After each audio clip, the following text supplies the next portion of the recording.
آپ کو بہت سی مشکل طریقوں سے آزمایا جائے گا، ان طریقوں سے جن کا آپ تصور بھی نہیں کر سکیں گے۔ آپ آزمائشوں اور مشکلات سے گزریں گے۔ یہ سب سے مشکل چیز ہوگی جس کا سامنا آپ کو کرنا پڑے گا۔ آپ خود کو کمزور محسوس کریں گے، آپ ہار ماننا چاہیں گے، تکلیف محسوس کریں گے، آپ کو ہر چیز دھوکا لگے گی، آپ کو کبھی کبھی کوئی راستہ نظر نہیں آئے گا۔ اور اس وقت صبر ایک ایسی سب سے اہم چیز ہے جس کو آپ سیکھ لیں گے، جہاں تک کہ وہ لوگ بھی جن کے پاس صبر نہیں ہے۔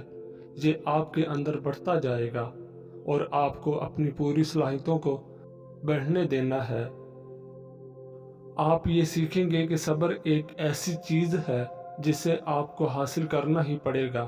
اس کے بغیر آپ ٹکڑوں میں پڑ جائیں گے، ٹوٹ جائیں گے۔ صبر آپ کو جینا سکھا دے گا، آپ کو ہر قسم کا وقت قبول کرنا سکھا دے گا، پھر چاہے وہ اچھا ہو یا برا۔ صبر آپ کو اس دنیا میں جینا سکھا دے گا، آپ کو اپنے رب کے فیصلوں کے آگے سر جھکانا سکھا دے گا۔ جب تمہارا دل کسی وجہ سے بے چین رہنے لگے تو سمجھ جانا کہ تمہارا رب تمہیں عرش پر یاد کر رہا ہے۔